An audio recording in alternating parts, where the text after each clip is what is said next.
अब देखिए सारी हमारी कॉलिगेटिव प्रॉपर्टीज हमने पढ़ ली हैं अभी तक, ठीक है। सारी कॉलिगेटिव प्रॉपर्टीज हमने अभी तक पढ़ ली हैं, लेकिन हमने अभी तक जो भी पढ़ा है वो अधूरा पढ़ा है, क्योंकि अभी तक हमने जो भी पढ़ा है उसमें हमने क्या पढ़ा है, हमने केवल पढ़ा है नॉन इलेक्ट्रोलाइट सॉल्यूट, जिसके एग्जाम्पल हैं ग्लूकोज, यूरिया और सुक्रोज। नॉन वोलेटाइल नहीं बेटा, पूरा चैप्टर ही नॉन वोलेटाइल सॉल्यूट पे बेस्ड है, तो सॉल्यूट तो नॉन वोलेटाइल होगा ही होगा। लेकिन सॉल्यूट दो तरीके का होता है, एक होता है इलेक्ट्रोलाइट, एक होता है नॉन इलेक्ट्रोलाइट। इलेक्ट्रोलाइट क्या होता है अभी लिखने की जरूरत नहीं, सब लिखवाऊंगा। जैसे NaCl है, देखो कहीं भी NaCl को सॉल्यूट नहीं, ये क्या होगा, टूट जाएगा। देखो ऐसे, जैसे CaCl2 ले लो, तो ये भी क्या होगा, टूट जाएगा। देखो ऐसे, ठीक है। तो जितने भी ये सॉल्यूट हैं इलेक्ट्रोलाइट वाले, ये टूट जाते हैं। तो हमने अभी तक जो भी पढ़ा है वो हमने किसके लिए पढ़ा है, नॉन इलेक्ट्रोलाइट के लिए। अभी तक हमने जो भी पढ़ा है वो किसके लिए पढ़ा है, नॉन इलेक्ट्रोलाइट के लिए। अभी तक हमने कुछ भी जो है इलेक्ट्रोलाइट का नहीं पढ़ा, ठीक है। जितने भी एग्जाम्पल पढ़े हैं वो सारे के सारे किसके हैं, नॉन इलेक्ट्रोलाइट के, ठीक है। तो ऐसा तो होगा नहीं, तो दोनों ही आएंगे, इलेक्ट्रोलाइट भी नॉन इलेक्ट्रोलाइट भी। तो अब हमने जो पढ़ने जा रहे हैं उसके थ्रू क्या होगा, सब कुछ हो जाएगा, हमारा कवर हो जाएगा, ठीक है। और एक ही लेक्चर में ये पूरा हमारा कवर भी हो जाएगा, और यही इंपॉर्टेंट है, इसी में से आएगा, ठीक है। तो हेडिंग डालो, एबनॉर्मल मॉलिक्यूलर मास।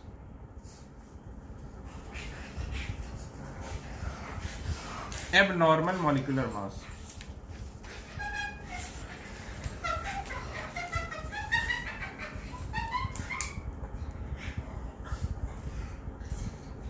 लिखो, इन सम solutions,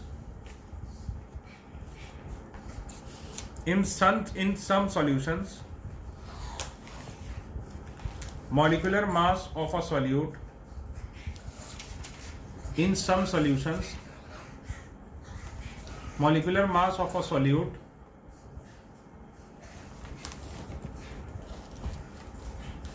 comma determined with the help of colligative properties, determined with the help of colligative properties is found to be different, is found to be different than actual molecular mass. This is known as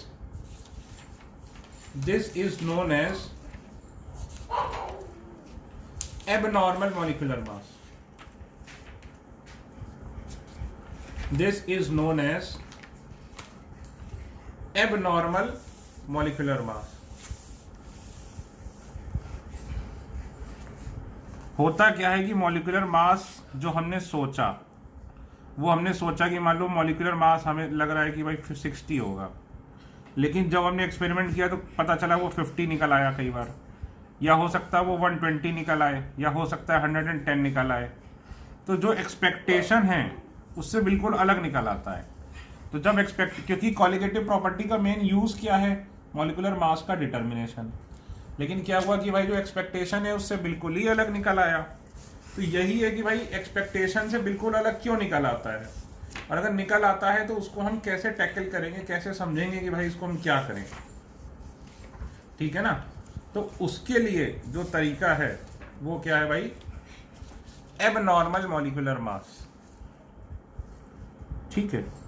वो हम देखेंगे इसमें गलत। अब इसके reasons क्या होते हैं, तो लिखो रीजंस। तो पहला रीजन तो यही है कि भाई जो भी हम कॉलिगेटिव प्रॉपर्टी पढ़ते हैं वो राउल्स लॉ के लिए पढ़ते हैं, और राउल्स लॉ किसके लिए वैलिड है, आइडियल सॉल्यूशन के लिए। तो पहला रीजन क्या हो सकता है कि सॉल्यूशन इज नॉन आइडियल। दूसरा रीजन क्या हो सकता है भाई, डिसोसिएशन ऑफ सॉल्यूट, ये डिस्कस कर रहे हैं अभी हम।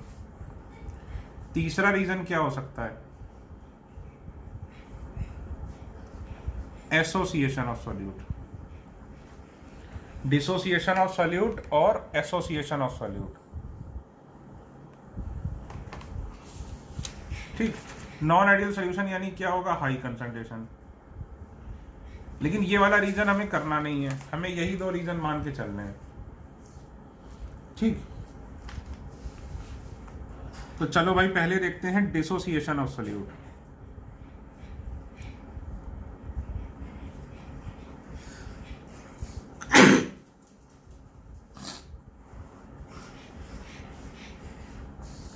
पहले हम देखते हैं डिसोसिएशन ऑफ सॉल्यूट। तो पहले लिखते हैं कि when solute is ionic,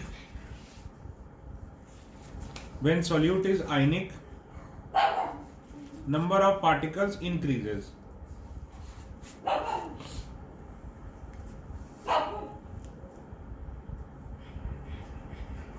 When solute is ionic, number of particles increases. So the magnitude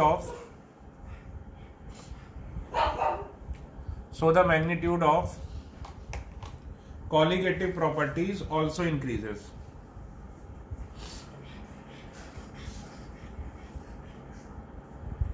So the magnitude of colligative properties also increases.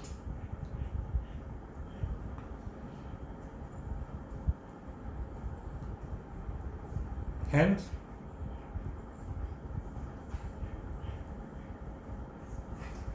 molecular mass of solute decreases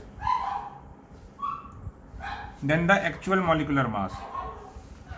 sir कुछ समझ में नहीं आया बेटा, ये देखो, मान लो एक पार्टिकल है, ठीक है, इसको आपने पानी में डाला। अब पानी को ही हम सॉल्वेंट मान के चल रहे हैं, तो मान लो यहां क्या था, इस साइड एक ही पार्टिकल था। अब पानी के डब में डालने के बाद क्या हो गया, 2 पार्टिकल्स। तो बताओ क्या हुआ। हम तो सोच के डाले थे कि एक ही पार्टिकल डाल रहे हैं पानी में। हमने क्या सोच के डाला था कि एक ही पार्टिकल डाल रहे हैं, लेकिन वो हो गए कितने पार्टिकल, 2। तो पानी में डालने से क्या हुआ बताओ, नंबर ऑफ पार्टिकल्स बढ़ गए। बोलो भाई, नंबर ऑफ पार्टिकल्स क्या हुए, बढ़ गए। नंबर ऑफ पार्टिकल्स बढ़ गए तो क्या हुआ, कॉलिगेटिव प्रॉपर्टी भी क्या हुई, बढ़ गई, है कि नहीं। नंबर ऑफ पार्टिकल्स बढ़ गए तो क्या बढ़ गई, कॉलिगेटिव प्रॉपर्टी। कॉलिगेटिव प्रॉपर्टी बढ़ गई क्यों, क्योंकि कॉलिगेटिव प्रॉपर्टी किस पे डिपेंड करती है, सिर्फ और सिर्फ नंबर ऑफ पार्टिकल्स पे। इसमें एक पार्टिकल के एक से ज्यादा पार्टिकल हो गए तो नंबर ऑफ पार्टिकल्स बढ़ गए, तो कॉलिगेटिव प्रॉपर्टी भी क्या हुई, बढ़ गई। अब मॉलिक्यूलर वेट सोचो तो ऑब्वियसली ये एक पार्ट, इसका मॉलिक्यूलर वेट ज्यादा होगा, और कोई भी चीज टूट गई तो उसका वेट क्या हो जाएगा, कम हो जाएगा। तो भाई मॉलिक्यूलर वेट क्या होगा, कम हो जाएगा। तो डिसोसिएशन यानी सॉल्यूट टूट रहा है, तो जब भी सॉल्यूट टूटेगा तो ऑब्वियसली क्या होगा, नंबर ऑफ पार्टिकल्स बढ़ जाएंगे। नंबर ऑफ पार्टिकल्स बढ़ जाएंगे तो कॉलिगेटिव प्रॉपर्टी बढ़ जाएगी, और एक का मॉलिक्यूलर वेट क्या होगा, कम हो जाएगा। तो ध्यान रखना, colligative property is directly proportional to number of particles. Number of particles किसके प्रोपोर्शनल है, मोल्स के। और मोल्स किसके प्रोपोर्शनल होते हैं भाई, weight in gram upon molecular weight के। तो इसीलिए देखो क्या होगा, जो तुम सोच के चलोगे उससे डिफरेंट आएगा, गलत आ जाएगा, ठीक है, क्योंकि कॉलिगेटिव प्रॉपर्टी बढ़ जाएगी। भाई एक होनी चाहिए थी, भाई हम कॉलिगेटिव प्रॉपर्टी सोच रहे थे एक पार्टिकल के हिसाब से, लेकिन वो आएगी किसके हिसाब से, 2 के। इसी तरह ये मान लो हो सकता है 3 में टूट जाए, 4 में टूट जाए, 5 में टूट जाए, तो नंबर ऑफ पार्टिकल्स चेंज हो जाएंगे। हम एक समझ के डाल रहे हैं, लेकिन पानी में डालने के बाद वो 2, 3, 4 जितने भी बनते जा रहे हैं, तो उससे क्या होगा कि नंबर ऑफ पार्टिकल्स बढ़ जाएंगे, तो कॉलिगेटिव प्रॉपर्टी भी बढ़ जाएगी, तो मॉलिक्यूलर वेट क्या होगा, कम हो जाएगा। तो लिख लो ये बात।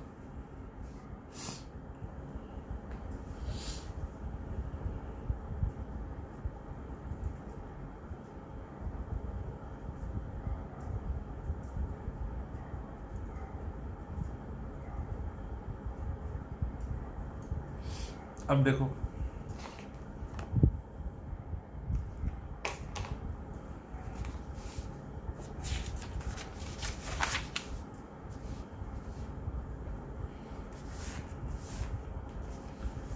जो सॉल्यूट होता है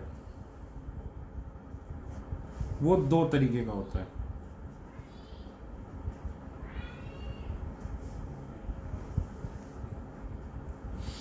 देखो, एक होता है नॉन इलेक्ट्रोलाइट। नॉन इलेक्ट्रोलाइट क्या होता है? जो डिसोसिएट नहीं होता।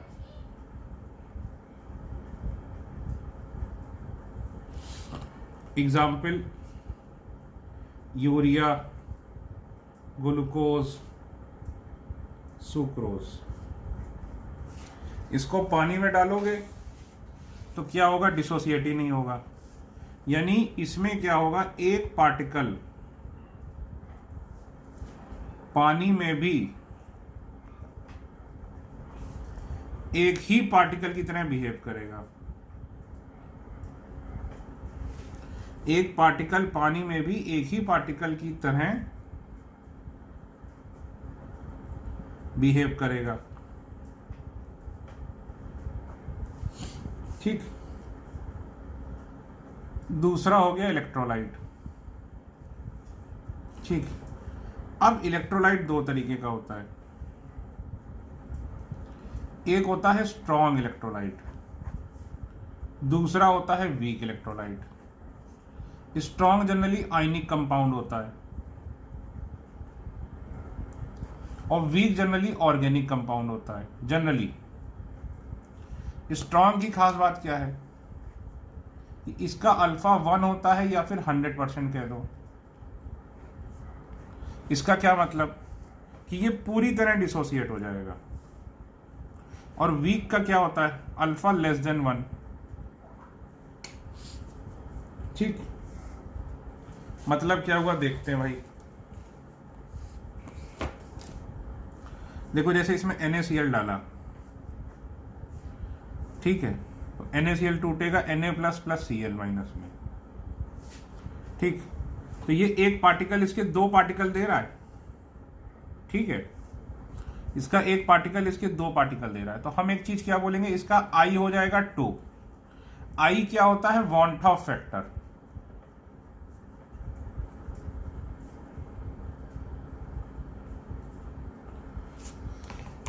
I क्या होता है भाई? Van't Hoff factor.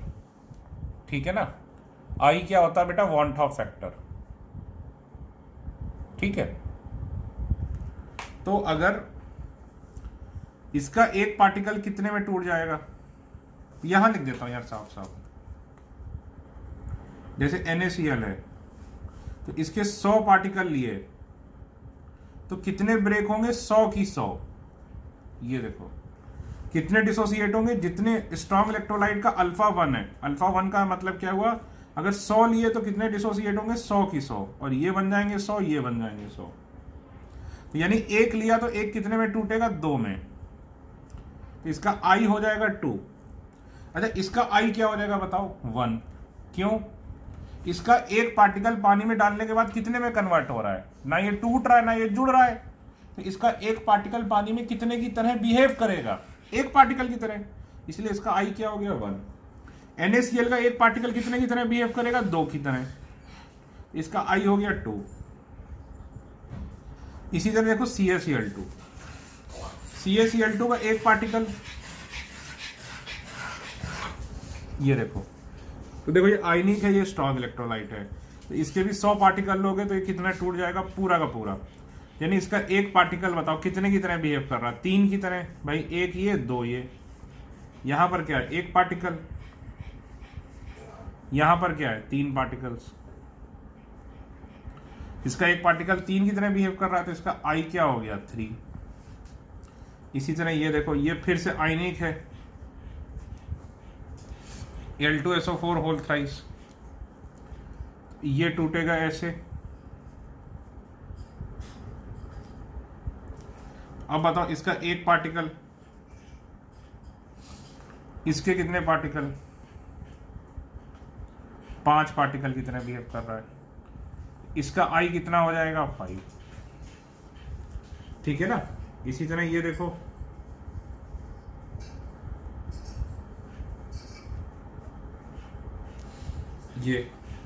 ये भी इस प्रकार से है कोऑर्डिनेशन वाला। तो बताओ ये किस में टूटेगा, 4k plus, it is very important, plus FeCN whole 6 4 minus. तो इसका एक पार्टिकल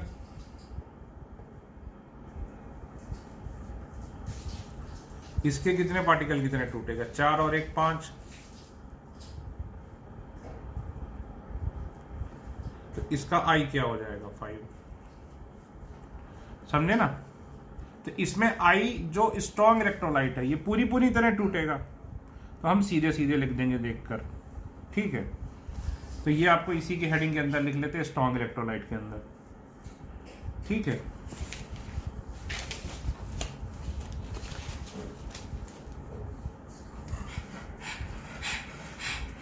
अब देखो वीक इलेक्ट्रोलाइट,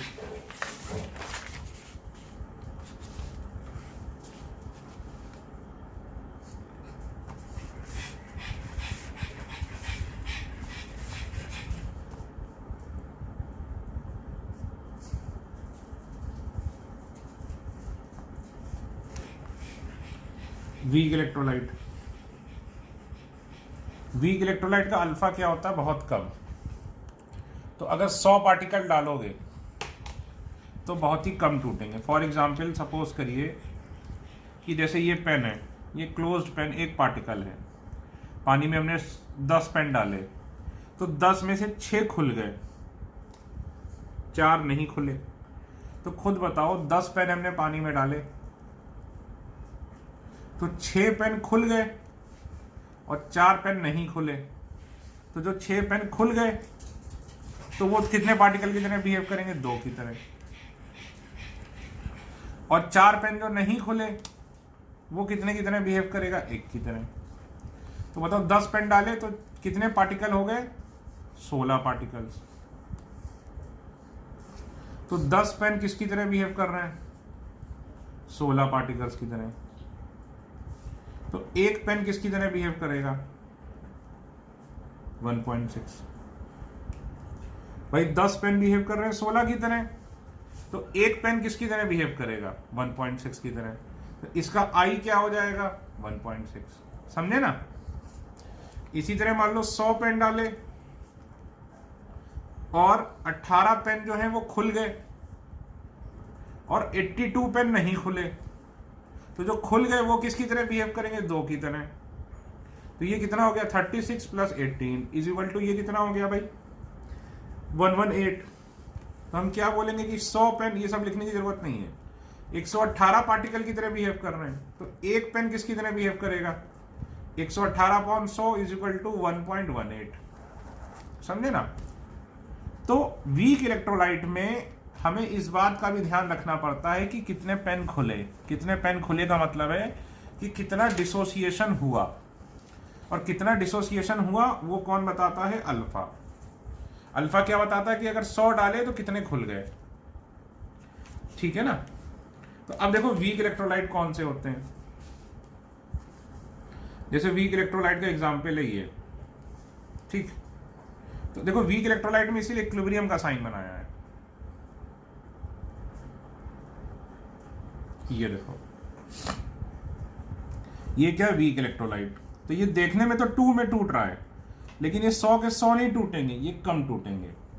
तो इसका I मैं 2 नहीं बोल सकता हूं, लेकिन हाँ ये है कि I 1 से कुछ बड़ा होगा, ठीक है। इसी तरह देखो NH4OH है, ये भी वीक इलेक्ट्रोलाइट है।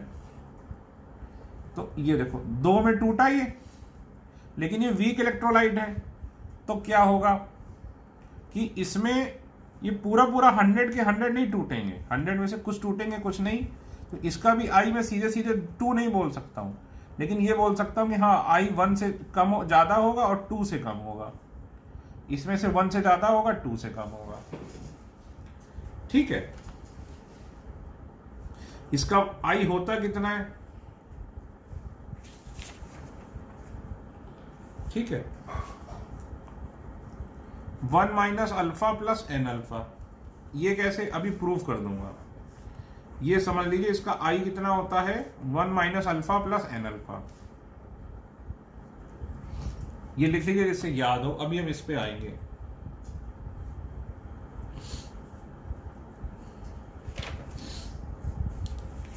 ठीक है, तो अभी हमने देखो क्या देखा, डिसोसिएशन। तो डिसोसिएशन से क्या होता था बताओ? नंबर ऑफ पार्टिकल्स क्या होते थे? बढ़ जाते थे। डिसोसिएशन से क्या होता है? नंबर ऑफ पार्टिकल्स बढ़ जाते हैं। नंबर ऑफ पार्टिकल्स बढ़ जाते हैं तो मॉलिक्यूलर वेट ऑफ, तो कॉलिगेटिव प्रॉपर्टी भी क्या होती है? बढ़ जाती है। और मॉलिक्यूलर वेट ऑफ सॉल्यूट क्या हो जाता है? कम हो जाता है। ठीक है, नंबर ऑफ पार्टिकल्स बढ़ जाते हैं, इसका मतलब आई क्या हो जाता है? 1 से ग्रेटर, क्योंकि नंबर ऑफ पार्टिकल्स बढ़ेंगे, क्योंकि आई क्या है? Van't Hoff factor. और वो क्या होता है कि एक पार्टिकल पानी में कितने पार्टिकल्स की तरह बिहेव कर रहा है। वॉन ऑफ फैक्टर क्या होता है कि एक पार्टिकल पानी में कितने पार्टिकल्स की तरह बिहेव कर रहा है। तो ये बात लिख लो कि डिसोसिएशन की वजह से ये हो जाता है।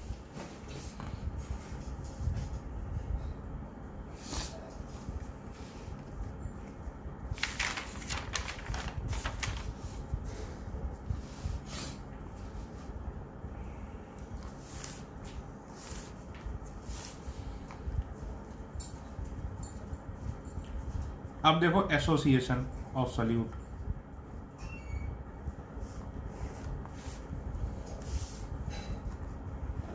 मान लीजिए दो पार्टिकल, दो मैग्नेट डाल दिए, तो पानी में कंबाइन होकर वो क्या बन जाएंगे? एक पार्टिकल बन जाएंगे।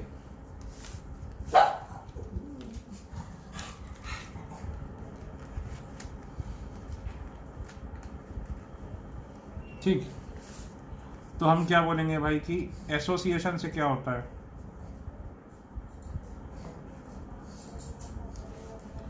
नंबर ऑफ पार्टिकल्स कम हो जाते हैं। नंबर ऑफ पार्टिकल्स कम हो जाते हैं तो कॉलिगेटिव प्रॉपर्टी भी कम हो जाती है। और क्या होता है? मॉलिक्यूलर वेट ऑफ सॉल्यूट क्या होता है? बढ़ जाता है। बढ़ जाएगा कि नहीं बढ़ जाएगा भाई? तो देखो, इसीलिए डिसोसिएशन और एसोसिएशन से मॉलिक्यूलर वेट आपको गलत आता है। ठीक है, तो लिखो ड्यू टू एसोसिएशन, ये लिख लो। इसके बाद लिखो कि due to association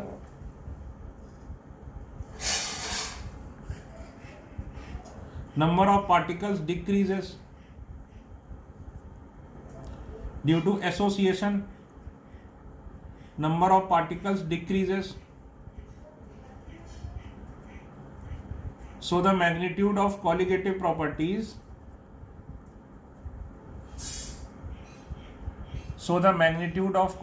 properties also decreases.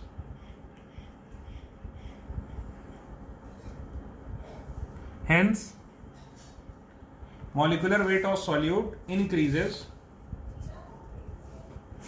more than the expected value. Increases than the expected value. ठीक है, अब देखो इसका एग्जाम्पल, ये बड़ा इंपॉर्टेंट है, ये मैं करा भी चुका हूं आपको।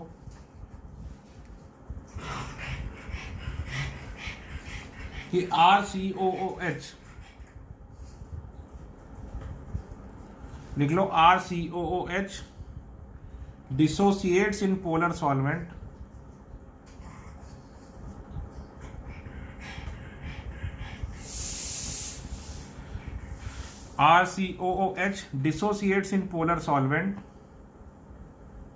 but associates, polar solvent कौन से हो गए? जैसे वाटर, अल्कोहल, इसमें RCOH डिसोसिएट होता है, but it associates in non-polar solvents such as benzene, CCl4 etc. देखो पोलर सॉल्वेंट में क्या होगा बेटा, ये देखो, ये डिसोसिएट होगा, कार्बोक्सिलिक एसिड, इसका आई क्या होगा? Greater than 1। और यही नॉन पोलर सॉल्वेंट में क्या होगा?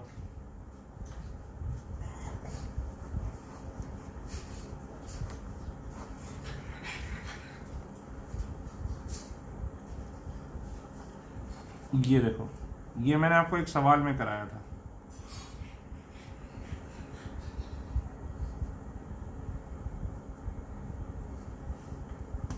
ये देखो,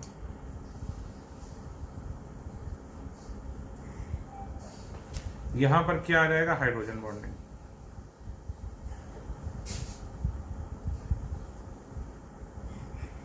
तो ये देखो, ये दो हैं, लेकिन दो पार्टिकल किसकी तरह बिहेव कर रहे हैं, एक पार्टिकल की तरह। तो कार्बोक्सिलिक एसिड ये काम करता है क्या कि नॉन पोलर सॉल्वेंट में क्या होता है, डिसोसिएट। ये क्या हो रहा है, देखो डिसोसिएट, एक से ज्यादा बन रहा है, और यहां दो पार्टिकल से, इसमें आई क्या हो जाएगा बेटा, लेस देन 1, क्योंकि आई क्या होता है, एक पार्टिकल कितने की तरह बिहेव कर रहा है। तो यहाँ दो पार्टिकल एक की तरह बिहेव कर रहे हैं, तो एक पार्टिकल आधे की तरह बिहेव कर रहे हैं, ऐसा सोच लो।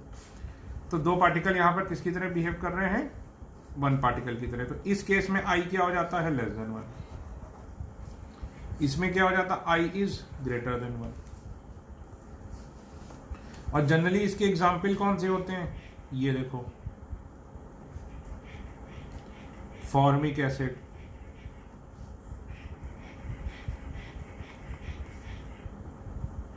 एस्टिक एसिड,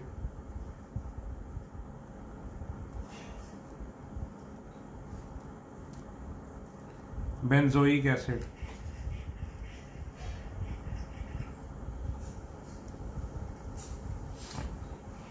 ठीक है, तो ये था आपको एसोसिएशन ऑफ सॉल्यूट। अब देखिए, हम वॉन ऑफ फैक्टर की ऑफिशियल डेफिनेशन करते हैं। अभी तक तो आपको केवल समझाया मैंने, अब इसको आराम से डिस्कस करते हैं। अभी तक हेडिंग तो डलाई नहीं थी भाई। सिंपल सी बात है, ये याद रखना, जब भी पार्टिकल टूटेंगे नंबर ऑफ पार्टिकल बढ़ेंगे। नंबर ऑफ पार्टिकल बढ़ेंगे तो इसका मतलब क्या हुआ कि एक पार्टिकल एक से ज्यादा की तरह बिहेव कर रहा है, तो उसमें आई क्या हो जाएगा, ग्रेटर देन 1। जब भी पार्टिकल जुड़ेंगे उनका एसोसिएशन होगा, तो आई क्या हो जाएगा, लेस देन 1। जब टूटेंगे तो आई ग्रेटर देन 1। अब हेडिंग डालो वॉन ऑफ फैक्टर आई। अब इसकी डेफिनेशन जो है वो लिख दे रहा हूं, लेकिन असली इसका मतलब वही है। तो आई लिखो, आई क्या है, it is the ratio of experimental colligative property to normal colligative property. Experimental colligative property to normal colligative property, यानी आई क्या है, एक्सपेरिमेंटल अपॉन नॉर्मल। एक्सपेरिमेंटल का मतलब क्या हुआ, जो तुम्हें ऑब्जर्व्ड हुई, और नॉर्मल का मतलब क्या हुआ, थियोरिटिकल, या फिर क्या बोलेंगे, कैलकुलेटेड। तो एक्सपेरिमेंटल, एक्सपेरिमेंट में क्या होगा, सच सामने आएगा, और सच क्या है कि पार्टिकल डिसोसिएट और एसोसिएट होते हैं। तो इसका मतलब यह है कि जब एक्सपेरिमेंटल होगी तो क्या होगी, विद एसोसिएशन या फिर डिसोसिएशन,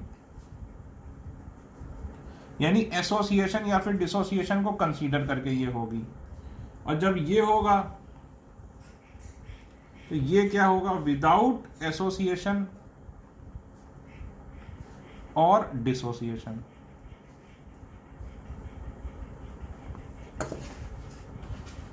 ठीक है, तो अब कॉलिगेटिव प्रॉपर्टी कौन कौन सी हो सकती है, देखो, डेल्टा टीवी। तो हम क्या लिख सकते हैं, delta TV experimental upon delta TV normal. I को हम क्या क्या लिख सकते हैं, कोई भी colligative property, experimental upon delta TV normal.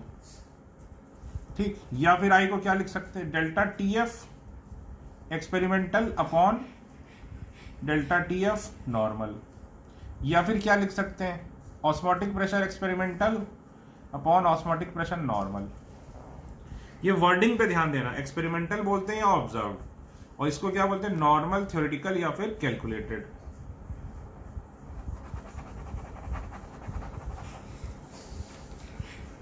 और ध्यान रखना जब भी क्या होता है एसोसिएशन ऑफ सॉल्यूट, तो आई क्या हो जाता है लेस देन 1।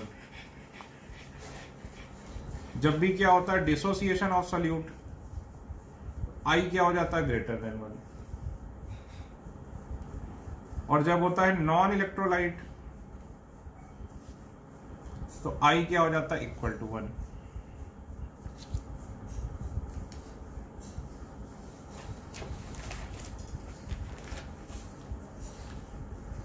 ठीक है, इसको ये भी लिख सकते हैं, देखो experimental colligative property upon observe, मतलब normal colligative property.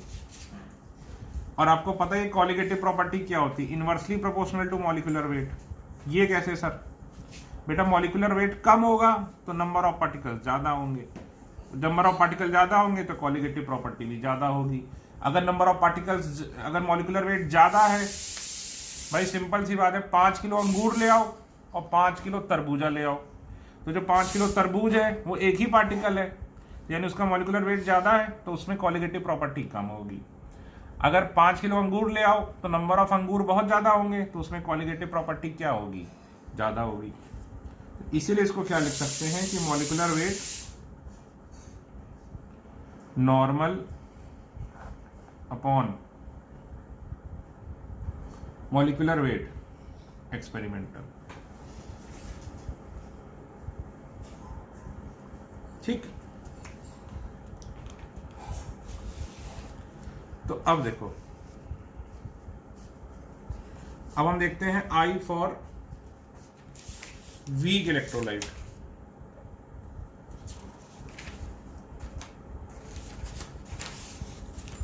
I for weak electrolyte, ठीक है। अब मान लो एक पार्टिकल जो है वो 2 में टूट गया, समझिएगा। तो इनिशियल मान लो हम लेके चल रहे हैं इसके 1 पार्टिकल थे, तो भाई हमें यही तो देखना आई की डेफिनेशन क्या है कि एक पार्टिकल पानी में कितने की तरह बिहेव कर रहा है। डिसोसिएट कितने हुए, अल्फा, ठीक, डिसोसिएट कितने हुए, अल्फा, तो बचे कितने, फाइनल 1 माइनस अल्फा। अब देखो ये एक टूटा तो ये अल्फा बनेगा, ये भी अल्फा बनेगा, तो टोटल पार्टिकल कितने हुए, 1 माइनस अल्फा प्लस 2 अल्फा।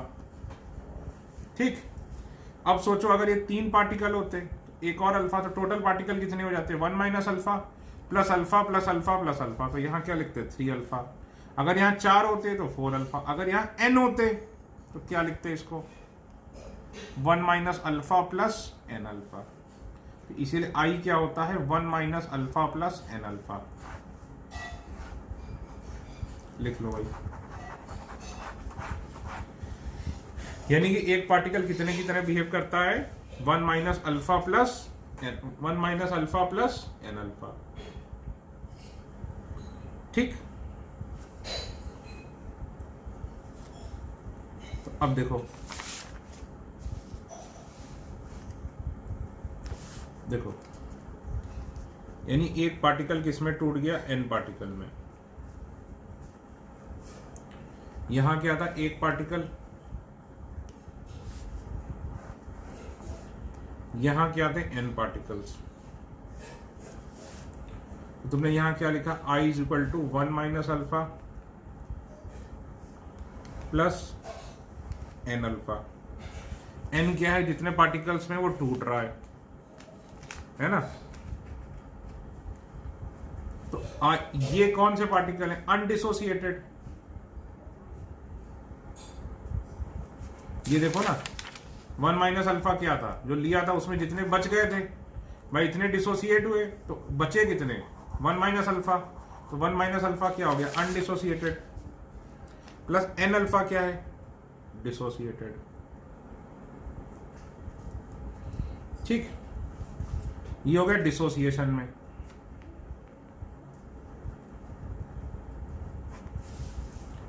अब देखो एसोसिएशन, अब मान लो इसी तरह n पार्टिकल्स मिलके एक पार्टिकल बना लेते हैं,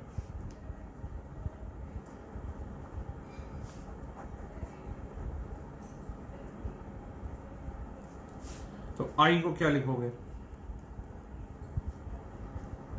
प्लस अल्फा अपॉन n। ठीक है, इसमें भी ये क्या हो जाएगा? अनडिसोसिएटेड, सॉरी अनएसोसिएटेड, और ये क्या हो जाएंगे? एसोसिएटेड। समझे ना?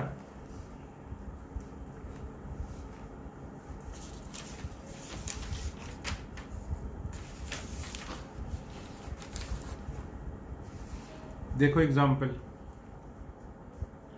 जैसे अगर बोला डाइमर फॉर्मेशन है, तो डाइमर में क्या हुआ? दो मिलके एक बन गए। इसके लिए आई क्या लिखोगे? 1 minus alpha plus alpha upon 2, क्योंकि दो मिलके एक बन रहे हैं। अगर कह रहा है ट्राइमर बन रहा है, तो ट्राइमर में क्या हो रहा है बेटा बताओ?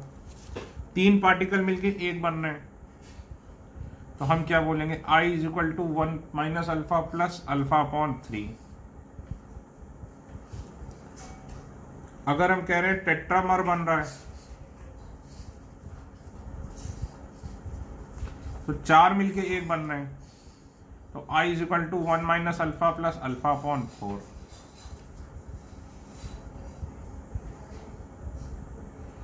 ठीक है, लिख लो।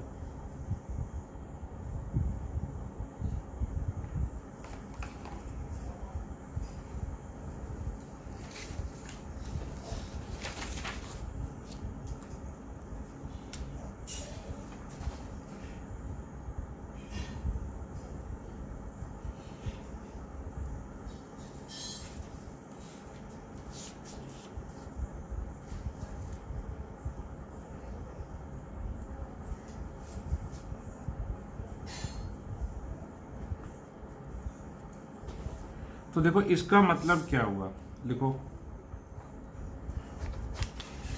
इसका मतलब ये हुआ कि जब भी अगर हमें सही आंसर चाहिए, तो हमें हर बार आई को भी कंसीडर करना पड़ेगा।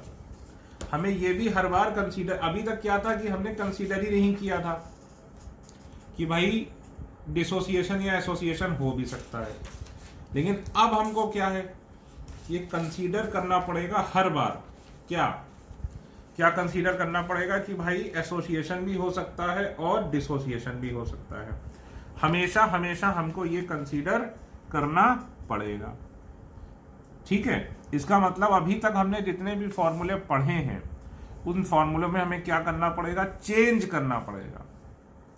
तो लिखो note, hence it means,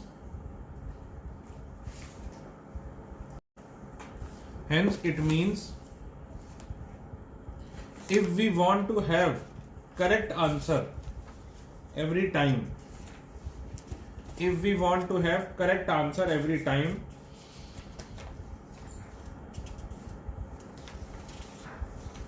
then we have to take I into consideration. We have to take I into consideration.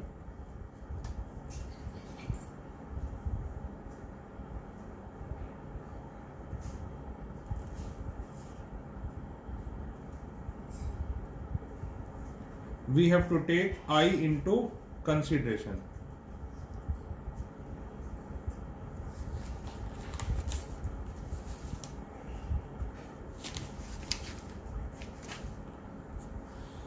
Thus all colligative properties can be written as, अब देखो relative lowering of vapour pressure क्या पढ़ा था?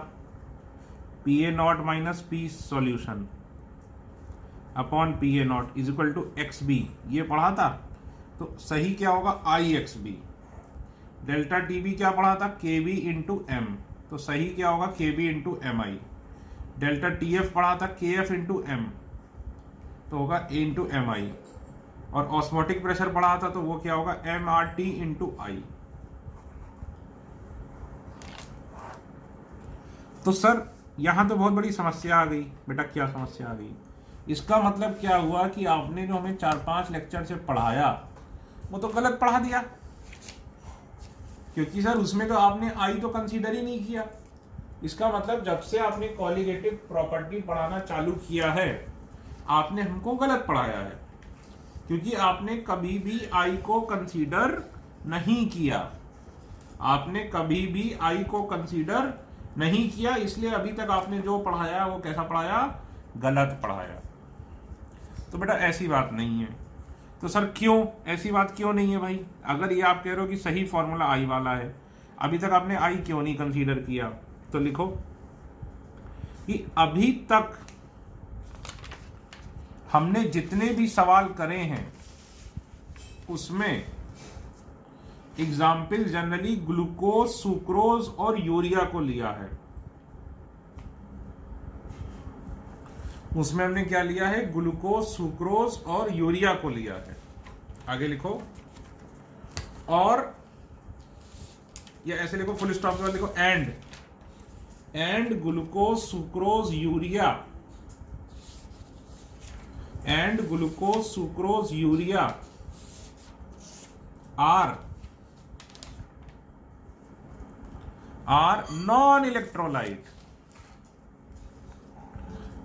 non-electrolyte, and for non-electrolyte alpha is equal to 0। Alpha 0 क्या? ना association ना dissociation. तो बताओ I is equal to 1 minus alpha plus N alpha होता है, तो alpha is equal to, non electrolyte के लिए क्या लिखोगे? अल्फा इज इक्वल टू 0, तो लिखो इसको, तो I is equal to 1 minus 0 plus n into 0।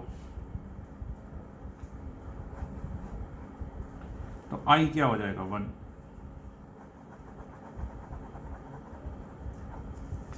I simply क्या हो जाएगा भाई? 1 हो जाएगा,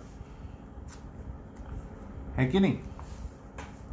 इसमें सिंपली I क्या हो जाएगा भाई? 1 हो जाएगा। ठीक, तो बस, तो जो पुराने फॉर्मूले हैं भाई 1 से मल्टीप्लाई करने का कोई फर्क ही नहीं पड़ता है, इसीलिए बेटा आपने अभी तक जो पढ़ा था वो गलत नहीं था, समझे ना आप?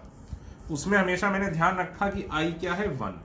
तो एग्जाम में जो सवाल आएगा वो I को आपको कंसीडर करके करना है। तो अगले लेक्चर में हम वो सारे सवाल करेंगे जिसमें हम I को भी कंसीडर करेंगे। ठीक है बेटा, थैंक यू।